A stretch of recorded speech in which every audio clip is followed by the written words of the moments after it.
2023 Utility Committee meeting to order. Can we get an approval of the agenda? Move to approve the agenda as presented. Second. All in favor? Aye. All right, and we need to get an approval of last meeting's notes. I move to approve the last meeting's notes as presented. Second. All in favor? Aye. Aye. You haven't read, you can't vote. All right, thank you. All right, for the reports, you got a bunch, Ashley. Yes. I'm gonna borrow yours because my mic's off. So for the water audit, I gave you guys the graphs. And so it does show that the infrastructure leakage index has increased along with our non-revenue water. However, Adam and I were discussing this, and we believe a lot of this has to do with the endpoints.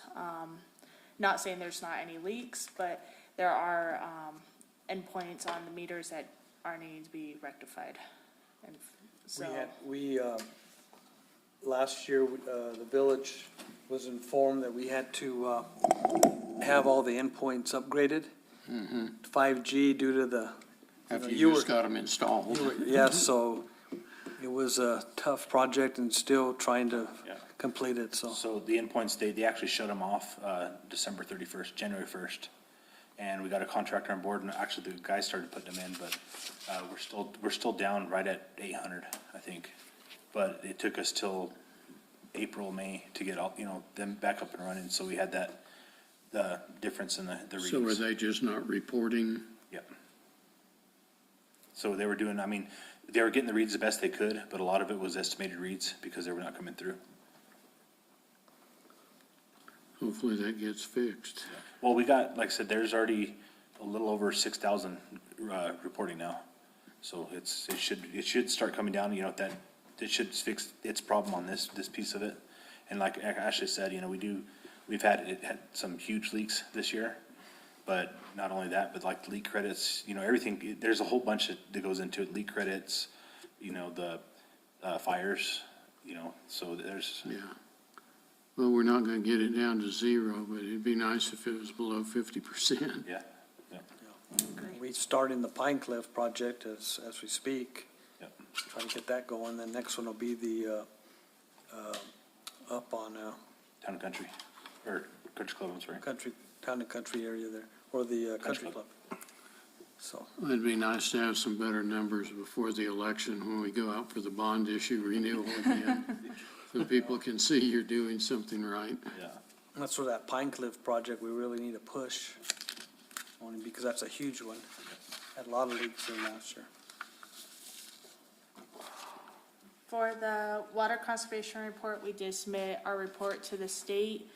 This report does look at the projects that the village has completed, what projects we're going to be moving forward with in this next fiscal year. It also uses the NMOSE GPCD calculator, and it also uses the AWWA free water audit software.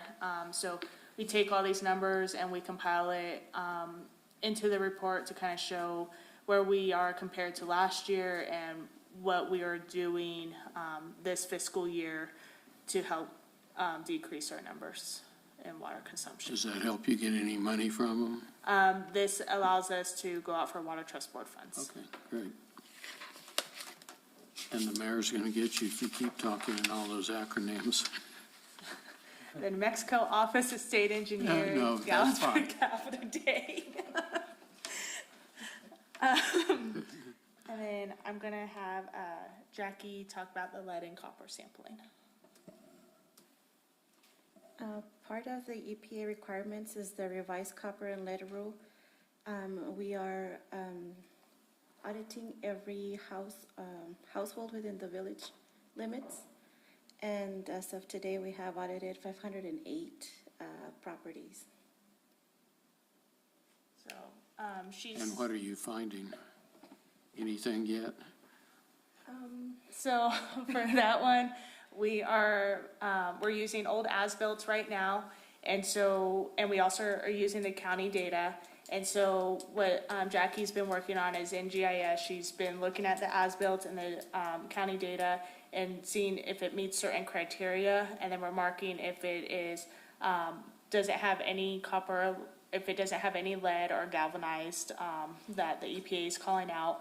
If it, and then what the material actually is. So a lot of these as-builts, if you look at the back pages, it's showing that it was replaced with a type K copper. And so we're just kind of marking these as we go. And then the ones that we're finding as unknown, we can report back to Adam. And so Adam's crew can go out there and start looking at these and hopefully making a more complete list. And it'd be a little bit easier if it was just our service lines, but the mandate by NMED is we have to actually identify the customer's service line going into their house also. So do you have to get water from a hose bib or something, or? No, well, Randy does the sampling, but we actually have to identify and take pictures. And like anything pre-86 is the real crucial ones, because the copper, it wasn't the copper, it was the sweat that they used on the copper had lead in it.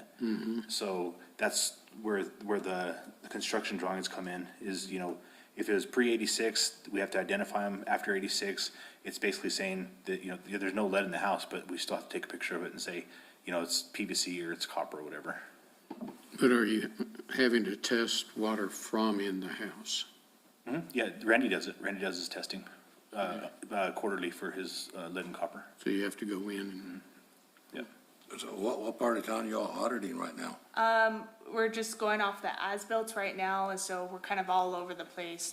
So we figured we'd hit the as-built first and then start picking sections of town, obviously with the older districts first, so Upper Canyon, and kind of work our way through town that way once we're done with the as-built. And as the crews are like working on service lines, they're taking pictures and getting the location of that service line to make it easier once we identify that data to put in, well, if the copper is very old, your water's eating it already. pretty much. Yeah, unfortunately. All right, so for the master planning and rate analysis, all the master plans have been completed by all the firms. The only thing we are working on right now is the rate study. So we are working on the proposed rates, and we'll take that to council. It is still being analyzed right now. So once the analysis is done, it will be presented to council. Okay. And then you make everybody mad. Yeah, we're, Because you raise the rates. I'm not saying anything. John's been through that before, of course, Counselor EB, but what we're gonna do is we're gonna have one more meeting, council with the consultant, and then we're going to just wait till next year to complete it, so. Did you get the treatment plant paid off? No, we haven't, we did the, Yeah, you know, we did, went ahead and lowered the bill for everyone, but we haven't finalized it and paid it off. I thought that was happening pretty quick. Well, we were waiting only because the way the funding is now with the interest rates, at this point, we're just assessing it to see it's better to carry that debt at this time, Yeah, so. you may want to pay it off when you raise the rates on everything else. All right, well, great. Well, you're not done yet, it doesn't look like. No. So for the projects and construction, the Upper Canyon Surface Diversion, Christella and I submitted everything to Water Trust Board on the readiness to proceed. So once we hear back from them and we have the funding secured, we will go out for, I think we're gonna go out for an RFP for that one. And when do you think the construction will actually happen?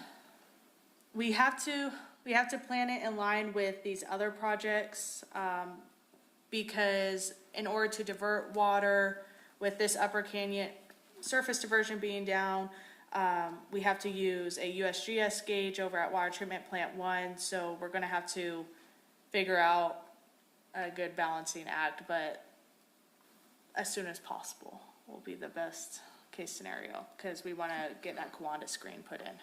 Dead of winter. Yeah.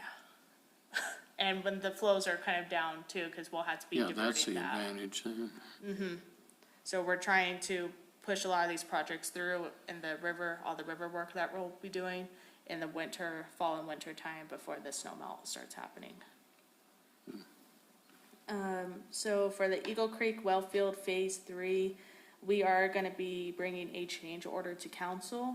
We're gonna be pushing this to the end of December, not on Roper's doing, it's because Otero Electric, we're still trying to work with them on getting the power poles out there and getting the service actually connected in. Roper's pretty much done with all the work, he's waiting on, I think, like a couple of parts, and once they're put in, his work's done, he just has to do the road improvements at that point and put up the fencing, which he already started.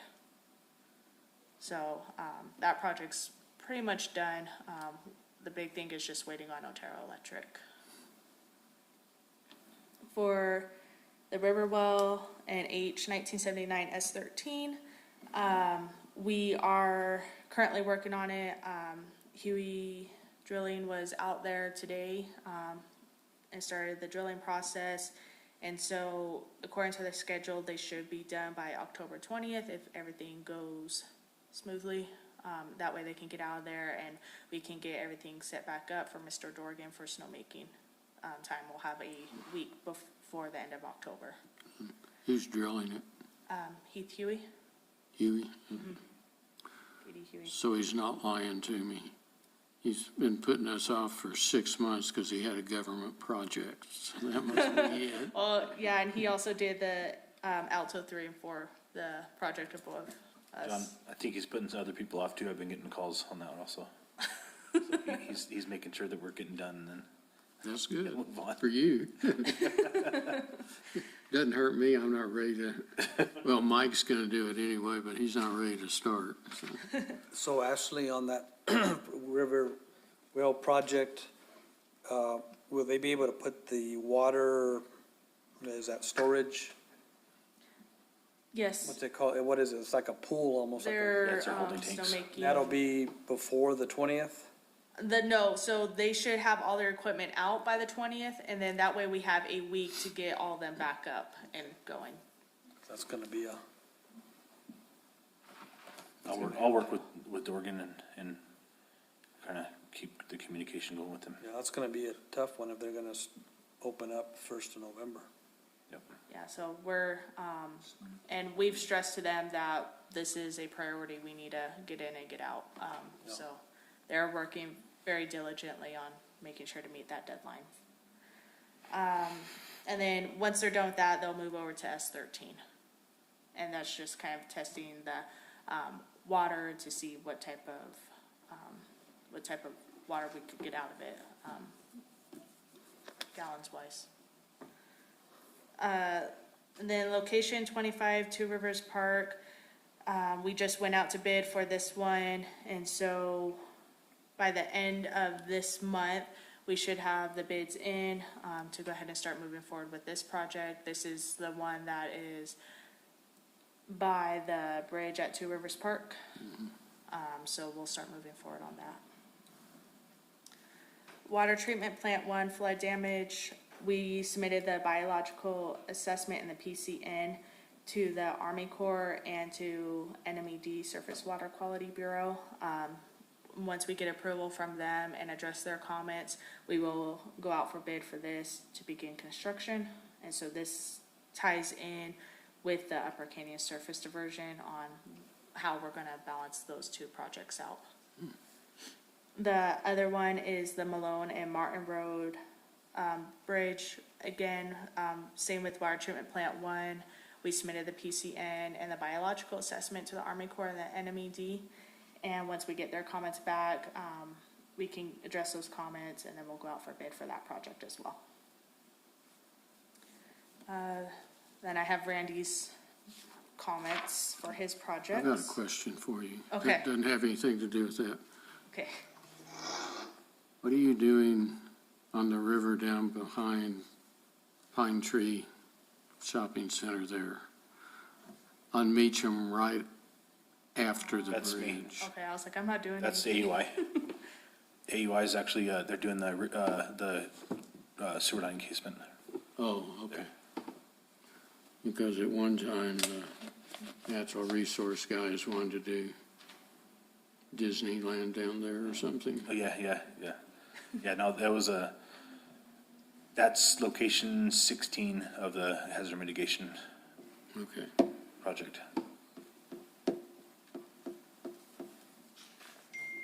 Thank you.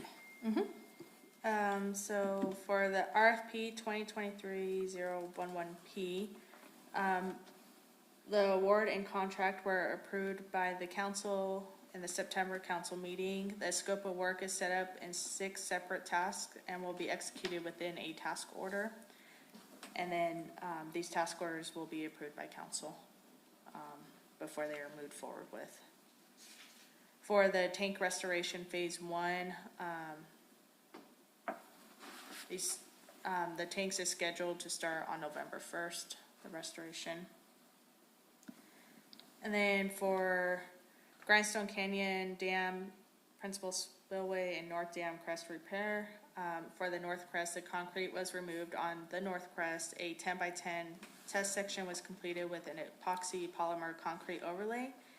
3 lifts were applied to one of the worst areas on September 27th.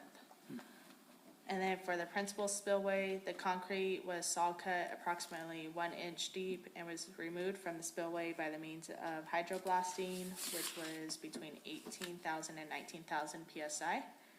And the next phase of the project will be the concrete repairs and epoxy polymer concrete overlay. For the Grindstone and Alto Lake Dam outlet inspection and survey, James Head from the OSC DSB has the draft report and reviewed it when he gets a chance. He has several other items that he is reviewing right now. After the approval of the report by the OSC DSB, the project will be completed.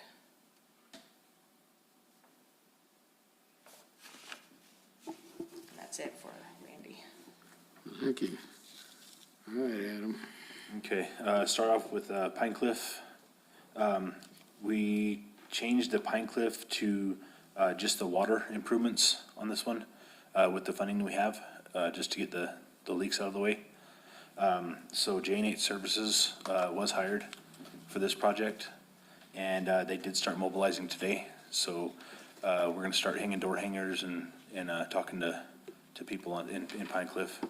They'll start on the lower section, which is Swallow Drive, and then move their way up to Cliff and Chaparral and Tanager that way.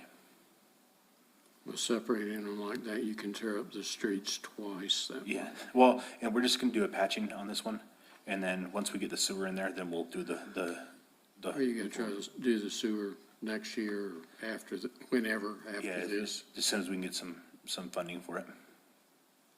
So, Did you get that community block grant money for this or? no, this is Geo bonds. Oh, okay. And, you know, with the CDBG, there, even with the CDBG grant, there was just not enough funding. It was only for like $750,000. So that didn't, you know, with the lift stations and the acquisition of property and stuff, it was gonna be quite a bit more. I think it was almost like right at $4 million altogether. Well, that takes care of several of your geo bond cycles. Yes. So you can use a GO on the sewer? No, just the water, I didn't think so, Yeah. just fresh, new installation. new installation water, yep. Hazard mitigation, AUI was the contractor on that one. They have completed location 8, location 9, and location 18. All have substantial completion on them. We did do a change order for location 9, just as a kind of an afterthought. You know, there was a manhole that was in place there during this hazard mitigation. The manhole is actually about 3 feet closer to the river than expected to be. So we're just doing some mitigation on it, putting some grouted rocks and stuff like that for scour on it, but, the planning has been done. They set all the trees, and they'll come back in spring and do the seeding. So the only locations they're working on now is, 16 and 5B and C, which is North Loop. So, and so they should be wrapped up by January on the hazard mitigation piece. You'll be done, huh? You believe it? I know.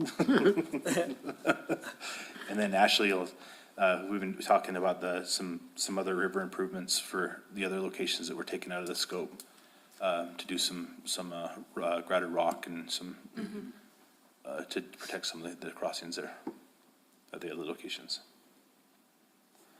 Keep a record of all those easements this time.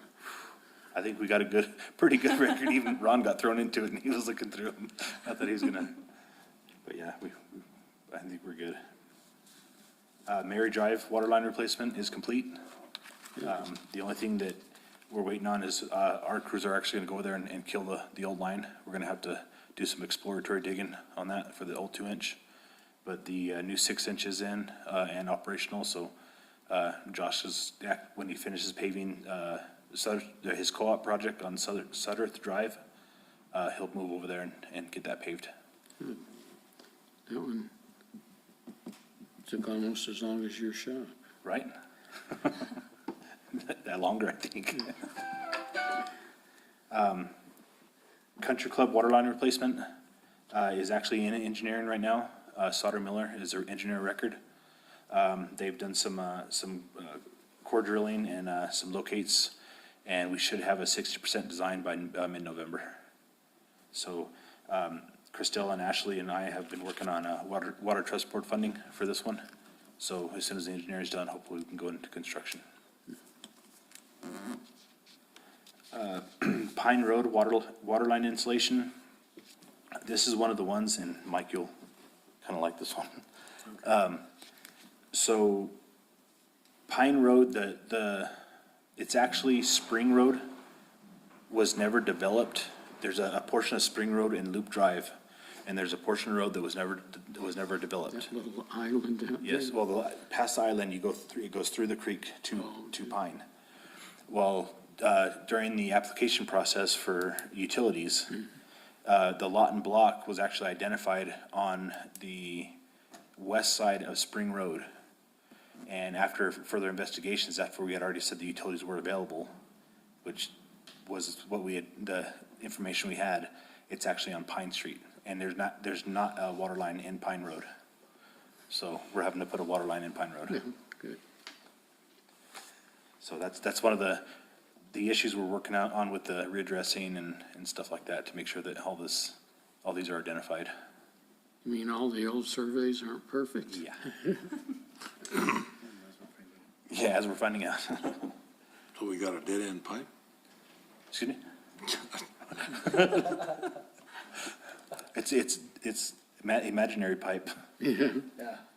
There's Non-existent. Yeah, there's actually a water line, the people on, Pine Street, like, Virgil Reynolds and, Calvin there, their water line actually goes behind their property on an easement between, Ridge Road and Pine.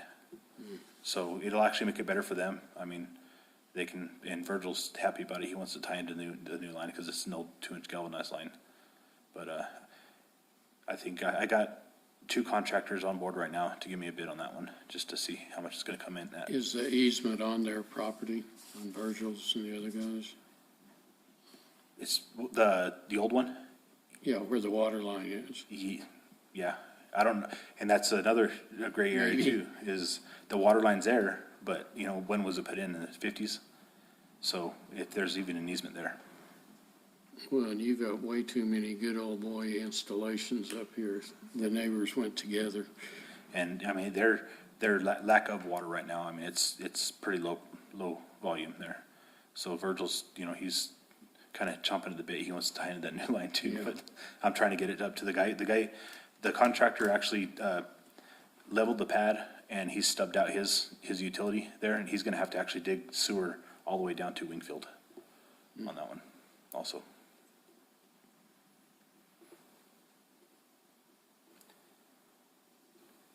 That's it.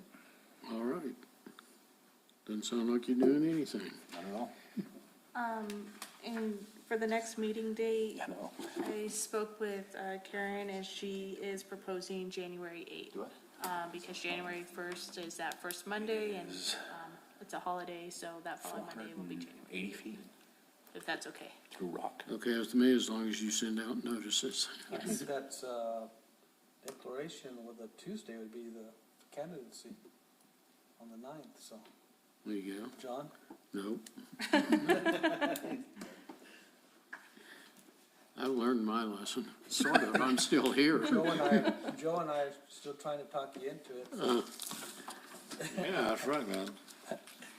Let's see, I was gonna take Tim's place in April or May and miss that opportunity now.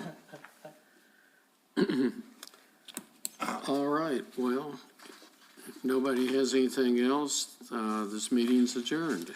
All right, thank you. That was pretty quick. Yeah, boy, you were on a quick meeting there, John. Fast.